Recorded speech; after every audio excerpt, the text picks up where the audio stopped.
Thank you very much, Kadarian. Mr. President, President of the Federal Republic of Nigeria, His Excellency President Bola Ahmed Tinubu.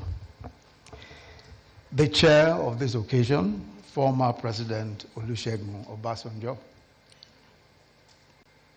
I'm trying to locate him. Former President Abdul Salam Abubakar and her ladyship, Honorable Justice Fatih Abubakar. Former President Goodluck Ebele Jonathan.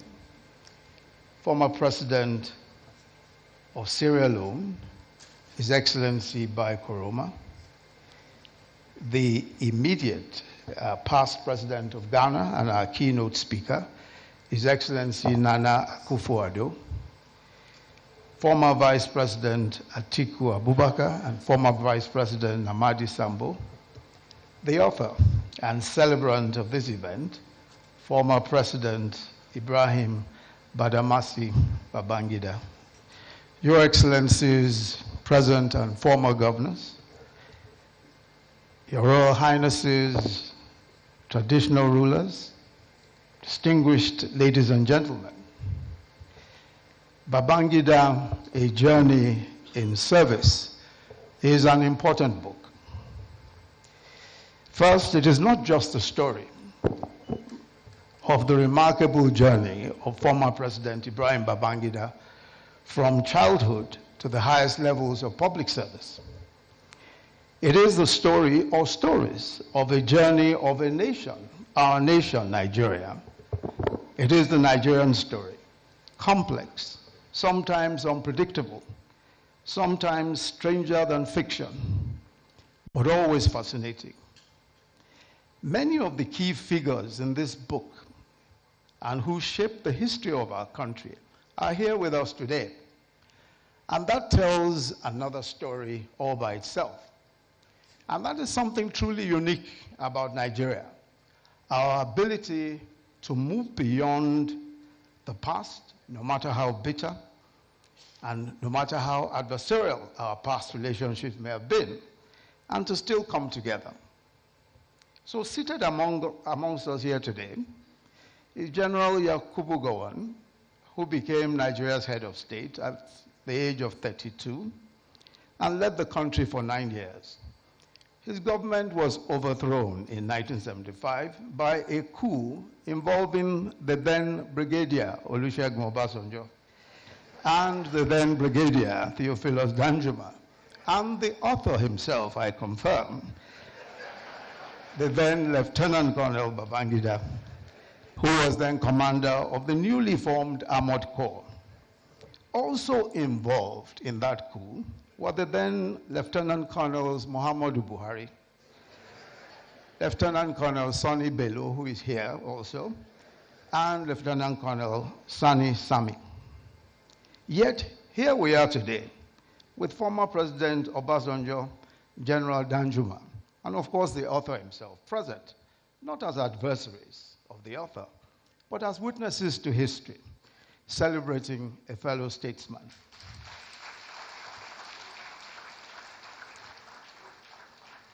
In a striking turn of fate, the author notes that it was President Obasanjo who, after the tragic assassination of General Murtala Mohammed, insisted that a young Lieutenant Colonel Babangida be appointed to the Supreme Military Council, making him its youngest member at the time. Also represented here is the immediate past president, Muhammadu Buhari, another leader whose path intertwined with Babangida. It was former President Babangida who played a key role in the coup that brought President Buhari to power in 1983, and later in another coup that removed him and brought Babangida himself into power. Yet today, President Buhari is represented at this occasion, celebrating the man who overthrew him and detained him for 3.5 years, his one-time old adversary, former President Babangida. And then, of course, there's a gentleman here who was an elected senator in 1992 in the course of Babangida's transition program. When Babangida annulled the 1993 election and General Abacha took over and dissolved the Senate, that senator tried to reconstitute the Senate in resistance to the dissolution. He was detained, charged to court. He escaped into exile. Today, he is also here to celebrate with his former tormentors. But as president, Commander-in-Chief of the Armed Forces of the Federal Republic of Nigeria, President Bola Ahmed Tinubu.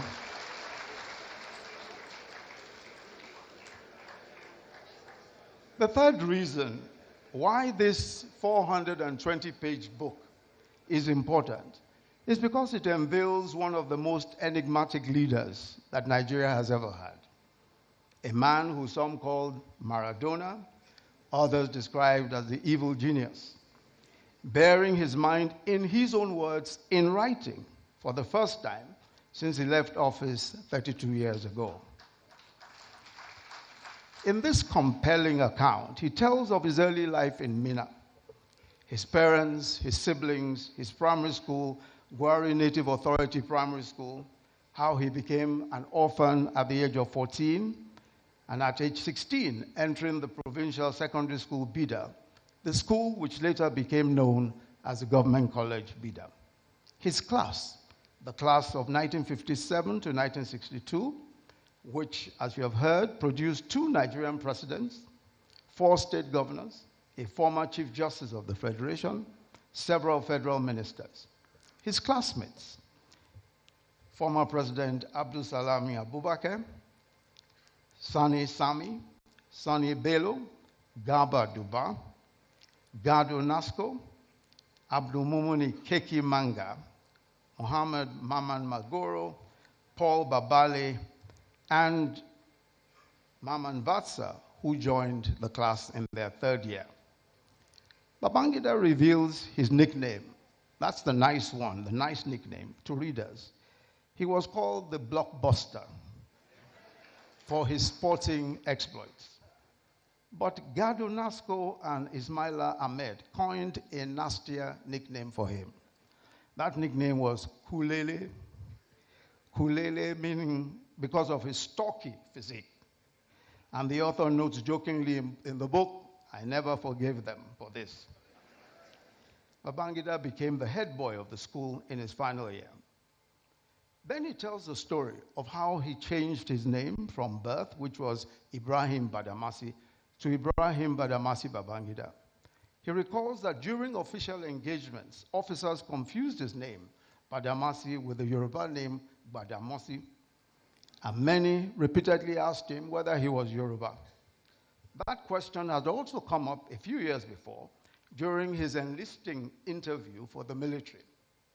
He says, to eliminate any confusion, I quote him, I decided to take on my father's other name, Babangida, as my last name. He tells the story of how he became interested in the military. A certain teacher, Pa Onimole, who as a 24-year-old had taken up a voluntary 3-month leave of absence from his teaching job at the King's College in 1930 to help set up and popularize science education in northern Nigeria, and who ended up spending his entire teaching career in the north. By the time he died at 78 in 1984, Pa Onimole had taught and mentioned several generations of students in northern Nigeria, including General Yakubu Gowon and the author. But more than just laying a sound science foundation, writes the author, Pa Onimole was the first to get many of us interested in a career in the military. Shortly after independence in 1960, Pa Onimole invited his former student, Captain Yakubu Gowon, to give us a career talk on the military. Captain Gowon, handsome and smart-looking, in his properly starched army officer's uniform, spoke to us brilliantly in his now familiar shrill voice on the benefits of military career. His career talk left a mark that stayed with most of us, and several of us joined the military. However, in a remarkable twist of fate, several years later, Yakubu Gowon became head of state. He was deposed in a coup in which the author participated, as you've heard. And while living in England, Yakubu Gowon was implicated unjustly, according to the author, by Dimka, who had led a failed coup. The Supreme Military Council then decided to strip General Yakubu Gowon of his rank as a four-star general and dismissed him from the army. The author writes, and I quote him, "Although I was a member of the Supreme Military Council that made that painful decision on General Gowon, I am happy that as president, I restored his benefits and full ranks in 1986 as a distinguished general of the Nigerian army." End of quote. The author also tells the story of his combat experience during the Civil War. His favorite commanders were General Wushishi and General Danjuma. The most unfortunate aspect of the war experience for him was that it brought him into combat confrontation with some officers from the Biafran side, with whom he had trained as a cadet, who now had to fight on the Biafran side. Interestingly, a good number of them who survived remained his friends after the war and long afterwards. But perhaps the most unforgettable experience of the Civil War for him was the injury that nearly killed him. In the course of a firefight in Uzuakoli, Umahia, he was hit by shrapnel that eventually was lodged in his chest. And he tells of how he was evacuated to the Lagos University Teaching Hospital, Idiaraba. And while he was in hospital recovering from his injuries, on Saturday, April 19, 1969, he watched on television in the common room of the hospital, primarily young officers who were part of the plot, including his ADC, Second Lieutenant Samuel Gaba. As I got down from my armored vehicle, unarmed, and approached the building, Dimka's ADC, Gaba, attempted to stop me. By now, Dimka had spotted me from the story building, and he screamed, "Ibrahim, I'm going to shoot you." I shouted back, "Well, that's okay. If you shoot me, you know my family. You'll take care of them. They'll become your responsibility. I have no problem. It would be nice to die in the hands of a friend." After a pause, Dimka soberly replied, "Come upstairs, come upstairs." And Dimka was indeed a close friend, one of the groomsmen at my wedding to Mariam in Kaduna in 1969. When I got upstairs, I could tell from his breath that he had had a lot to drink. The stench of alcohol around him and his voice was pungent. Then suddenly his ADC, also visibly drunk, nervously showed up and suggested that Dimka take me hostage and use me as a bargaining chip with the government. Dimka angrily screamed at Gaba and chased him out. Once Gaba scampered out, Dimka and I settled for a frank discussion. In doing so, I reminded him of the need to keep things under control, avoid flaring tempers in the circumstances we had found ourselves in. First, he wanted to know if I had come to trick him into some form of surrender. When I convinced him that was not my mission, he calmed down and listened. He said he wanted a change of government. He even attempted to persuade me to join in the attempt. But even as he made that intolerable request of me, it was apparent from his body language that he knew that the game was up. Then his tone started to change. Could I guarantee his safety? Could I negotiate a written amnesty for him and all his co-plotters?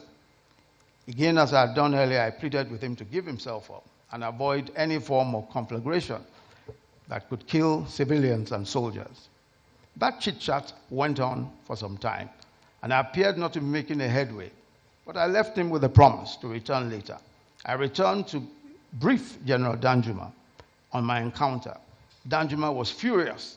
He ordered me back to the radio house with a reiteration of his earlier instructions: flush Dimka out of that place immediately. I returned to radio house with Chris Ugokwe, better equipped and prepared. I'll leave you to read what happened next. Buy the book. But the reasons why this autobiography is long, and is long awaited, beg your pardon, is more because of the innumerable controversies that was spurned in the Babangida era. Babangida himself described these events, and I quote, "the events that shook the administration to its foundations under our watch," end of quote. These include the death of Dele Giwa, the killing by a letter bomb of the charismatic journalist and publisher of Newswatch, a weekly political news magazine, in his home on October the 19th, 1986. The Vatsa coup, a coup that implicated one of his closest childhood friends, and the decision of the Supreme Military Council to execute him. The Gideon Oka coup, a coup that took the life of his ADC and nearly took his own life and that of his wife, and how they escaped the coupists, and how the coup was foiled by the then Chief of Army Staff, General Sani Abacha. The OIC palaver, the controversy as to whether the government had surreptitiously taken Nigeria into membership of the Organization of Islamic Cooperation, OIC.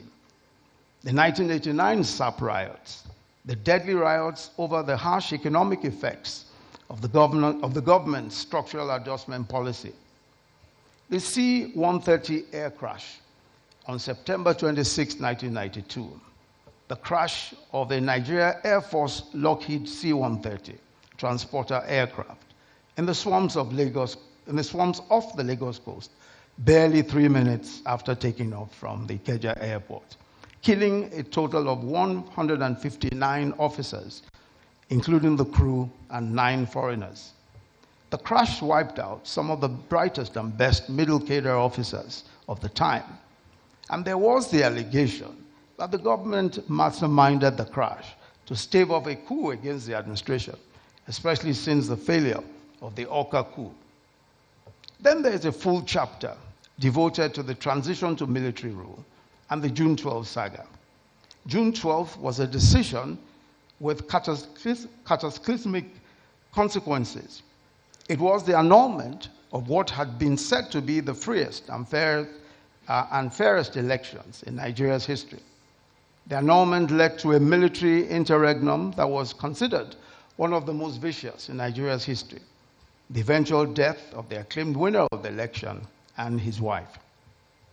The author deals with all these issues and for the first time answers these questions fully. For example, he tells us for the first time who annulled the June 12th election. Of course, I will not disclose that to you. You would have to buy the book to find out. He puts the facts out there. He gives his own reasons for the actions that he took, and he admits where he believes he was wrong.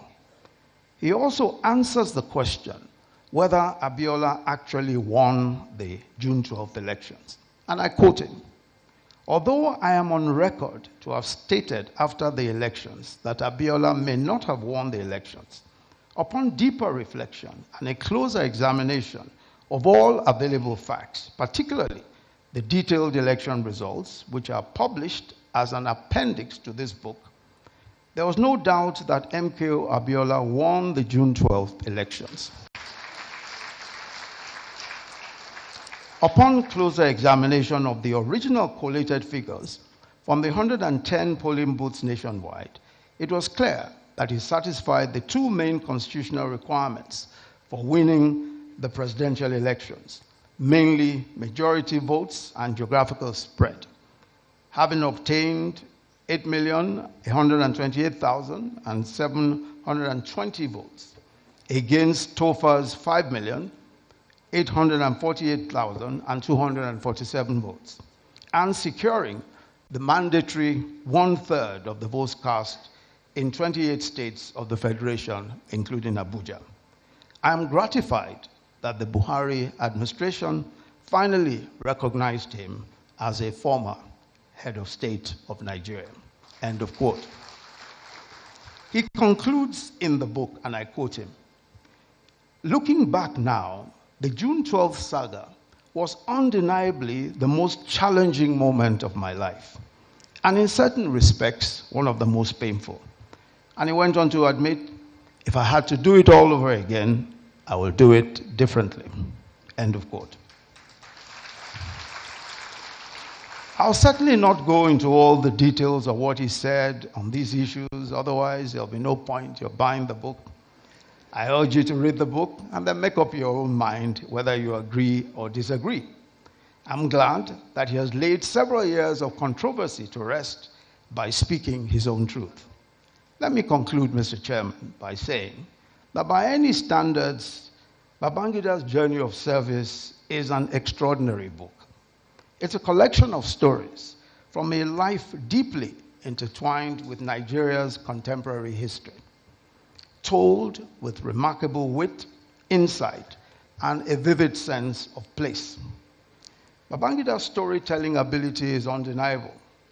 He draws the reader into each moment, making history feel immediate and alive. His prose flows effortlessly from one era to another, from one pivotal event to the next, in a way that is both engaging and easy to read. He's generous in his praise of others, acknowledging the contributions of many along the way. Yet despite the richness of his narrative, this book, of course, will not silence the debates or end the controversies surrounding his years in power, especially the final chapter of his leadership. The questions will persist. Criticisms will probably continue. But that has always been the nature of Babangida, of the Babangida phenomenon. He remains, as ever, a force of history. This is a book that we must all read, Babangida in his own words. Thank you very much for listening.